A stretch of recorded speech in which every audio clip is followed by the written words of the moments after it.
जय हिंद दोस्तों, रखिए करने का चैनल में आपका स्वागत है। दोस्तों आज के इस वीडियो में मैं आपको कुछ महत्वपूर्ण जानकारियां दूंगा, बल्कि कुछ वेलफेयर के लेटर में आपको समझाऊंगा।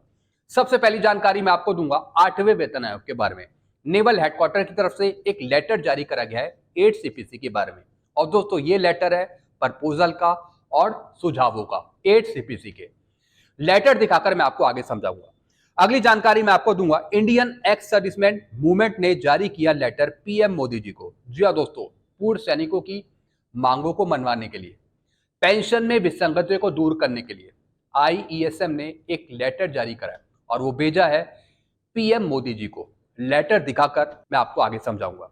अगली जानकारी मैं आपको दूंगा, खुशखबरी मिल गया एरियर स्पर्श से। जी हाँ दोस्तों, स्पर्श की तरफ से पेंशनर को एरियर दिया गया है। किस चीज का ये एरियर है, इसके बारे में हम आगे बात करेंगे। अगली जानकारी मैं आपको दूंगा, एएफटी दिल्ली में केस फाइल हुआ सभी पूर्व सैनिकों को नोशनल मैक्सिमम से पेंशन देने के लिए। जी हाँ दोस्तों, एएफटी दिल्ली में एक केस फाइल करा गया पूर्व सैनिकों को नोशनल मैक्सिमम से पेंशन देने के लिए। तो दोस्तों किस बारे में ये केस हुआ है और किसने किया है, इस पर हम आगे बात करेंगे। अगली जानकारी मैं आपको दूंगा, national federation of defence honorary commission officer ने जारी किया लेटर। जी हाँ दोस्तों, national federation of defence honorary commission officer ने एक लेटर जारी करा है पूर्व सैनिकों के वेलफेयर के लिए और जो विसंगतियां चल रही हैं उसको दूर करने के लिए, और साथ ही साथ ऑनरी कमीशन जो ऑफिसर्स है उनकी पेंशन बढ़ाने के लिए, उनकी सर्विस बढ़ाने के लिए। तो दोस्तों लेटर दिखाकर मैं आपको आगे समझाऊंगा। तो दोस्तों बस यही जानकारियां जो मैं आपको देने वाला हूं, इसलिए इस वीडियो को आप शुरू से लेकर आखिरी तक देखेगा। वीडियो में आगे बढ़ने से पहले एक छोटी सी अपील मैं आपसे कर रहा हूं। अगर आप पहली बार मेरा चैनल देख रहे हैं या फिर ये वीडियो देख रहे हैं तो आप मेरा चैनल सब्सक्राइब भी कर सकते हैं, जिसका नाम है रक्षित खन्ना, क्योंकि ऐसी जानकारियां, सही जानकारियां आपको मिलती रहती है इस चैनल के माध्यम से। सबसे पहली जानकारी है 8वें वेतन आयोग के बारे में। 21 अप्रैल 2025 को नेवल हेडक्वार्टर की तरफ से एक लेटर जारी करा गया 8 सीपीसी पर। और दोस्तों ये लेटर भेजा है ऑल नेवी फाउंडेशन चार्टर्स को और ऑल वेटरन सेलर फोरम को। जी हाँ दोस्तों, यानी दोस्तों कुछ प्रपोजल मांगे हैं, कुछ सुझाव मांगे हैं 8 सीपीसी पर। और दोस्तों ऑल नेवी फाउंडेशन चार्टर्स को और ऑल वेटरन सेलर फोरम को कुछ सुझाव भेजने हैं नेवल हेडक्वार्टर को 8 सीपीसी के बारे में, ताकि आपके सुझाव रखे जाएं भारत सरकार के पास या फिर पे कमीशन के पास, ताकि आगे चलकर हमें बिल्कुल सही तरीके से 8 सीपीसी मिले, कोई भी विसंगतियां ना हो 8 सीपीसी में। और दोस्तों ये सुझाव भेजने हैं 31 मई 2025 तक। 31 मई 2025 तक ये सुझाव भेजे जाने हैं मेल के माध्यम से। और दोस्तों कौन कौन से सुझाव इनको देने हैं, जैसे कि प्रपोजल ऑन पे स्ट्रक्चर और पे बैंड, जो पे स्ट्रक्चर है और जो पे बैंड है उसके सुझाव देने हैं, उसके प्रपोजल देने हैं। फिर दोस्तों proposal on allowance and admissibility condition, जो अलाउंस है उसका भी प्रपोजल देना है कि कौन कौन से अलाउंस दिए जाते हैं और उसको कैसे बढ़ाना है 8 सीपीसी में, उसके सुझाव भी मांगे हैं। फिर दोस्तों प्रपोजल ऑन पेंशनरी और टर्मिनल बेनिफिट, पेंशन से रिलेटेड जो बेनिफिट है उसके सुझाव भी मांगे हैं। फिर दोस्तों proposal on service condition, service condition किस प्रकार से होनी चाहिए, क्या क्या नए नियम होने चाहिए 8 सीपीसी में, उसके सुझाव भी मांगे हैं। फिर दोस्तों proposal on introduction of new allowances along with detail justification, और कौन कौन से आपको नए अलाउंस चाहिए 8 सीपीसी में, उसके सुझाव भी मांगे हैं। इसके अलावा और कोई सुझाव दे सकते हैं। फिर दोस्तों फॉर्मेट ऑफ प्रपोजल, किस टाइप का फॉर्मेट है प्रपोजल का, किस प्रकार का होना चाहिए, बैकग्राउंड, प्रपोजल, जस्टिफिकेशन और रिकमेंडेशन। जी हाँ दोस्तों, तो दोस्तों ऑल नेवी फाउंडेशन के जो चार्टर्स हैं या फिर ऑल वेटरन सेलर फोरम के जो चार्टर्स हैं, इनको सुझाव देने हैं नेवल हेडक्वार्टर को, ताकि ये सब सुझाव पे कमीशन के सामने रखे जाएं और एक सही तरीके से 8 सीपीसी हमें आगे मिल पाए। तो दोस्तों पहला लेटर इसी पे है, सुझावों के बारे में, प्रपोजल के बारे में। नेवी हेडक्वार्टर यहाँ पे प्रपोजल मांग रहा है, सुझाव मांग रहा है 8 सीपीसी में। चलते हैं दोस्तों अगली जानकारी की तरफ। इंडियन एक्स सर्विसमैन मूवमेंट ने जारी किया लेटर पीएम मोदी जी को। जी हाँ दोस्तों, इंडियन एक्स सर्विसमैन मूवमेंट की तरफ से एक लेटर जारी करा गया है पीएम मोदी जी को। जैसा आपको पता है इंडियन एक्स सर्विसमैन मूवमेंट के जो चेयरमैन है वो है मेजर जनरल सतबीर सिंह। उन्होंने एक लेटर लिखा है पीएम मोदी जी को और इसमें बताया कि पीएमआर को ओआरओपी दी जाए। मोदी जी ने जो भाषण दिया था, पहले उन्होंने कहा था कि जो ओआरओपी है वो सभी के लिए, जिनकी कम सर्विस है उनको ज्यादा बेनिफिट मिलना चाहिए ओआरओपी का, जैसे कि पीएमआर, उनको ओआरओपी नहीं दी गई। तो दोस्तों इस लेटर में लिखा है कि सबसे पहले पीएमआर को ओआरओपी दी जाए और ओआरओपी में जो विसंगतियां हैं उसको दूर किया जाए सबसे पहले। फिर दोस्तों आगे का लिखा है सैनिकों की पेंशन एवरेज के स्थान पर नोशनल मैक्सिमम से देने के लिए। जी हाँ दोस्तों, सैनिकों की पेंशन ओआरओपी में जो एवरेज से दी जा रही है, मिनिमम मैक्सिमम से दी जा रही है, उसको हटाकर नोशनल मैक्सिमम से दी जाए। इसी पे दोस्तों भारत सरकार का भी एक लेटर है। लेटर तो निकला, लेकिन लेटर के अनुसार नोशनल मैक्सिमम पेंशन आपको नहीं दी गई, एवरेज पेंशन आपको दी जा रही है। तो दोस्तों पहली डिमांड यही है कि पीएमआर को ओआरओपी दी जाए और सैनिकों को नोशनल मैक्सिमम से पेंशन दी जाए, और ओआरओपी में जो अलग अलग पेंशन है उसको दूर किया जाए, यानी वन रैंक वन पेंशन दी जाए, ना कि वन रैंक डिफरेंट पेंशन। तो दोस्तों ये पूरा लेटर है आईईएसएफ का। इसमें पूर्व सैनिकों के वेलफेयर से जुड़ी कुछ चीजें लिखी है, जैसा मैंने आपको अभी बताया। चलते अगली जानकारी की तरफ। खुशखबरी, मिल गया एरियर स्पर्श से। जी हाँ दोस्तों, पेंशनर को स्पर्श की तरफ से एरियर दिया गया है 1,88,893। साइड में आप क्रेडिट मैसेज भी देख सकते हैं। 4 सर्कुलर का पेंशनर को मिला एरियर। जी हाँ दोस्तों, और कार्रवाई किसने करी थी? एक बेटे ने कार्रवाई करी थी। किस चीज का दोस्तों ये एरियर है, मैं आपको बता देता हूं। दोस्तों ये एरियर है सर्कुलर 631 का। पेंशनर का रैंक था ऑनरी न्यायसुधार, 2006 से पहले के ये 631 सर्कुलर का ही एरियर है। एक और सर्कुलर है ओआरओपी 1 555, उसका भी एरियर है। सर्कुलर 570 7 सीपीसी का, उसका ये एरियर है। ओआरओपी 2 666 सर्कुलर का ये एरियर है।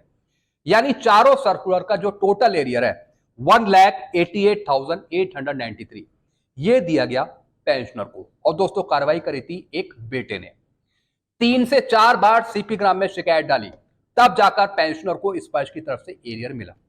और दोस्तों किसके कहने पर यह कार्रवाई हुई थी, किसके सलाह निर्देशानुसार यह कार्रवाई हुई थी? मेरे चैनल के द्वारा। जी हाँ दोस्तों, इनका एक बेटा है पेंशनर का, इन्होंने एक छोटा सा वीडियो बनाया। आप पहले ये वीडियो सुने जो बेटे ने बनाया, कि किस तरीके से इनके पिताजी को एरियर मिला, कैसे कार्रवाई करी। एक छोटा सा वीडियो पहले आप ये सुनिए। नमस्कार, मैं रक्षित सर का बहुत बहुत धन्यवाद देना चाहूँगा, जो कि मेरे पापा का ऑर्डिनरी नायब सूबेदार का एरियर था 631 का, काफ़ी समय से पेंडिंग था और मैंने काफ़ी कंप्लेंट की पीडीसीए को इलाहाबाद, लेकिन कुछ संतोषजनक जवाब नहीं मिल पा रहा था। फिर मैंने रक्षित सर से संपर्क किया और रक्षित सर ने मेरा सही मार्गदर्शन किया और जो जो उन्होंने कहा मैंने वैसा ही किया, और उसके पश्चात मेरे पापा का 1,88,893 रुपये का 631 का एरियर मुझे प्राप्त हुआ। तो सर मैं आपको पुनः धन्यवाद करता हूँ। आपका बहुत बहुत धन्यवाद सर। जय हिंद। तो दोस्तों आपने इनका ये वीडियो सुना। ये पेंशनर का जो बेटे थे उन्होंने ये वीडियो बनाया, इन्होंने ही कार्रवाई करी थी और अपने पिताजी को एरियर दिलाया 1,88,893 का। लगभग इन्होंने 3 से 4 बार शिकायत डाली सीपी ग्राम में, तब जाकर दोस्तों इनको एरियर मिला। और यूनियन बैंक ऑफ इंडिया की तरफ से इनका एनपीसी जारी हुआ, नॉट पे सर्टिफिकेट जारी हुआ और वो स्पर्श को भेजा गया। और दोस्तों इसी में लिखा गया है यूनियन बैंक ऑफ इंडिया के द्वारा कि 4 सर्कुलर का एरियर दिया जाए स्पर्श के द्वारा। तो दोस्तों नॉट पे सर्टिफिकेट बनाया, लेटर भेजा, तब जाकर दोस्तों इनको पूरा एरियर मिला। इन पेंशनर ने, इनके बेटे ने मेरे चैनल के वीडियो देखे थे, जैसे मैंने बताया, जैसे मैंने इनको गाइड किया, उस हिसाब से ये चले और काफ़ी मेहनत करने के बाद इनको एरियर मिला। तो दोस्तों ठीक इसी तरीके से आप भी मेहनत करिए, जैसा मैं गाइड करता हूं। अगर आप उस रास्ते पे चलते हैं तो आपका हक आपको जरूर मिलेगा। कोई भी पेंशन डिस्पेंसिंग एजेंसी आपका हक नहीं रोक सकती, चाहे वो बैंक हो, चाहे वो सीपीपीसी हो या फिर स्पर्श हो। तो आप भी मेहनत करिए, वीडियो कंटिन्यू देखिए, और जो भी मैं बताता हूं अगर आप वो फॉलो करते हैं तो आपको आपका हक जरूर मिल पाएगा। चलते अगली जानकारी की तरफ। एएफटी दिल्ली में केस फाइल हुआ सभी पूर्व सैनिकों को नोशनल मैक्सिमम से पेंशन देने के लिए। जी हाँ दोस्तों, और दोस्तों ये केस फाइल करा गया है IESM की टीम के द्वारा, जो मेजर जनरल सतपाल सिंह जी की टीम है, उनके द्वारा ये केस फाइल हुआ है ताकि पूर्व सैनिकों को नोशनल मैक्सिमम के हिसाब से पेंशन मिल सके। अभी जो एवरेज पेंशन मिल रही है OROP की, वो पेंशन ना देकर नोशनल मैक्सिमम से पेंशन दी जाए भारत सरकार के द्वारा। हालांकि दोस्तों अभी तक ये केस फाइनल नहीं हुआ है, अभी ये केस प्रोग्रेस में है, अभी चल रही है। और जैसे दोस्तों इसका फाइनल निर्णय आ जाएगा, उसके बाद पूर्व सैनिकों को नोशनल मैक्सिमम पेंशन मिल सकती है। देखेंगे दोस्तों इसका नतीजा क्या रहता है। चलते अगली जानकारी की तरफ। National federation of defence honorary commission officer ने जारी किया लेटर ऑनरी कमीशन ऑफिसर्स की पेंशन विसंगतियों के बारे में। जी हाँ दोस्तों, national federation of defence honorary commission officers की तरफ से एक लेटर जारी करा गया है।